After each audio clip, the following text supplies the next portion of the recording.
Hello, welcome back to another video. This topic we are discussing is the HBO Max Harry Potter reboot. It's going to be my top 5 things I am looking forward to, and hopefully, in my opinion, will make and break the TV show. I want to talk about this because Disney just got done airing all of the episodes of Percy Jackson and the Lightning Thief. I watched all 8 of the episodes. I'll have a video discussing that and what I liked about it, what I didn't like about it. But this episode is about my top 5s, what I'm looking most for. So, a little backstory. As you can tell, the background video is of Hogwarts Legacy's game I've played. I am not a gigantic fan of Harry Potter, but I'm a big fan of Harry Potter. I've seen the movies, read the books, listened to the books, and it's a big part of my life. So when I heard that there was a TV show coming out, I was like, okay, let's see how this will be. HBO has a tendency of making good shows, House of Dragons, Game of Thrones, to name some. No, it's not really a lot, but they make some good shows. And so I think they can do a Harry Potter show relatively well. I know it's not what some people wanted. Some people just wanted a new story. Some people wanted that is not bad. You are them to go somewhere else. But we're getting a whole reboot. It's supposed to expand 10 years. From start to finish, it's supposed to take 10 years to make. And each season will be 1 year, 1 book in Harry Potter. So to start off, number 5 will be episodes in length. I would like there to be more than just 5 episodes. 10 episodes would be good, and I think that's probably what it's going to be. 10 episodes, hopefully about an hour long each. If they want to do it right, and they want to do it to make the fans come watch it, because Harry Potter, the Wizarding World, is such a big world, and has a lot of fans, and it has a big culture, big following around it. I think they need to do it justice by having a lengthy episode, and more episodes, so they can add more of the small details that, of course, the movies couldn't fit, because it just didn't matter within the set of movies. And hopefully it's a little bit lengthy. Hopefully it's about an hour, 45 minutes, somewhere around there, and we get 10 episodes. That's all I'm looking forward to. Number 4 will be characters. Characters, to me, make and break books. If you don't have a good character base, it's not going to matter if the story is good. The Wizarding World has great characters. The Harry Potter series has fantastic characters, and we got to meet a lot of them within the movies.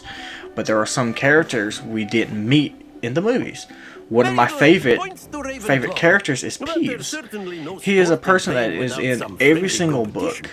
And I think he was in probably 1 movie for like a second. But he was a character that just was nonsense.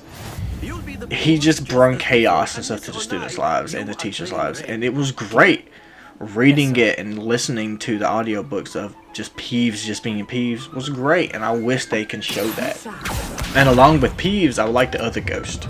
No, Peeves is a poltergeist, not a ghost. And there's a little bit... the differences with that, but also like background characters. Make this world seem big, make it seem like a lively world. He's going to a school that's full of other students, that's full of other kids, and what Hogwarts Legacy does really well is the students around, the characters around him are just not just standing there, just in there just to be in there. They have their stuff going on. They have stuff they need to do. And it just makes the game feel lively. And with characters, if you have the right story to tell, you need the right characters to tell those stories. Now, number 5 for me is casting. The cast doesn't necessarily matter to me as much as a lot of other people. I know it's Noah 3, but I put it in the middle. To have a good story, to tell a good story, you need to have good actresses and actresses. And it's kind of hard when you have a story that follows young kids around to find good actors and good actresses to play those young kids. But we've seen instances where they can do it. Going back to the Percy Jackson series on Disney Plus, the boy they picked to play Percy is great. The person they have to play Grover is great. The girl they had to play Annabeth, it took me a little while for her to grow on me, but she turned out really good, and I love her character. And so you have to have characters that not only can bring you into the story, casting wise, but for people to see Harry Potter in the person they choose to play Harry Potter. Same thing with Ron and Hermione. And there's a whole wide world of people they can choose from. I know there's rumors going on like they want Adam Driver to play Snape. I don't think that's going to happen. Would it be good? Maybe, but I don't think it's going to happen. I think all the casting is going to be from Europe. I don't think they're going to pick Adam Driver, who will have to do a fake British accent. I don't understand that, but we'll wait and see when the casting is revealed. Number 2 is story comparison to the books. I know they're going to deviate from the books. Everybody does. Everything does. When it comes to bringing books into live action forms. But hopefully not. Hopefully they can keep it pretty close to the books. The movies did that somewhat.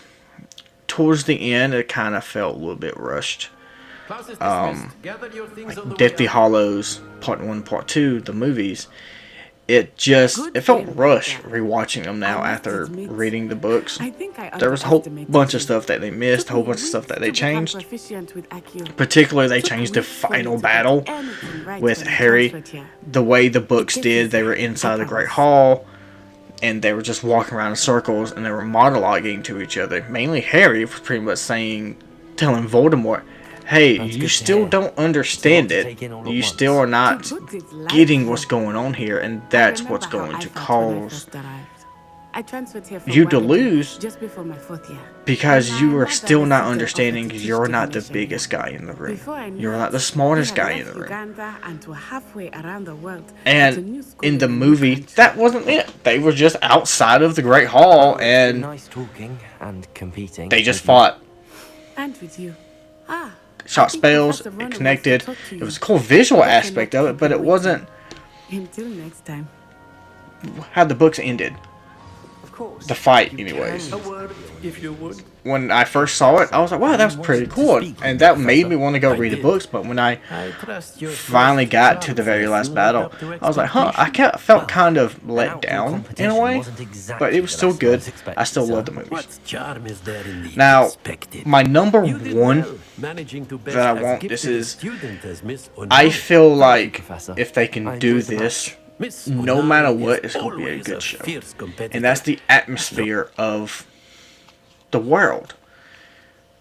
The Wizarding World has a great atmosphere. Hogwarts Legacy has a fantastic atmosphere. From just little things that happen, from it feeling like a giant world, and stuff is going on, not just your character that you're playing as, but stuff is going on around you. The TV show, I think, needs to capture that atmosphere. The movies did it well, and I think the TV show and HBO can do it even better, and I think that will be great. I think the atmosphere is going to make or break this TV show. If it doesn't feel like you're watching Harry go to Hogwarts and Harry to do all of the stuff that he does, it's going to be a turn off for a lot of people. And I'm hoping that they can get an atmosphere. Like I said before, Hogwarts Legacy does it great. Random stuff happens, and yeah, it's timed events, and you trigger it as your player, like walking through a corridor and stuff. But it's still great. It's still good, and hopefully they can get it right. Now, these are my opinions. Other people gonna have their other opinions, and they might not like what I said. They might agree with what I said. It doesn't matter. It's what I believe. It's my opinions. It's what I want for this show. And if I believe, to me personally, if they do all these things, it's gonna be a fantastic show. Am I going to watch it? Yes. If all of these things are bad, am I still gonna watch it? Absolutely. I'm going to sit down and I'm going to watch every episode every week, because this is something I enjoy and I love this world. Even with all of the stuff happening with the author, with J.K. Rowling, all that stuff doesn't matter. I can separate her from the world, and I do. This world means a lot to me, and so I'm just not going to stop just because J.K. Rowling said and did bad things. Honestly, doesn't matter. I can separate her from this, and so I'm going to watch this show. I'm excited for it. Hopefully we get more information. It's 2024. Hopefully we get more information about it soon, and I'm excited. Hopefully it's good. Thanks for watching my top 5s of what I'm looking forward to with the HBO Max Harry Potter spinoffs. Not spinoffs, reboots. The next video, we'll be talking about the Percy Jackson series on Disney Plus, get more in detail with that, and what I liked about it, what I didn't like about it. See how that one goes. Thank you for watching this video.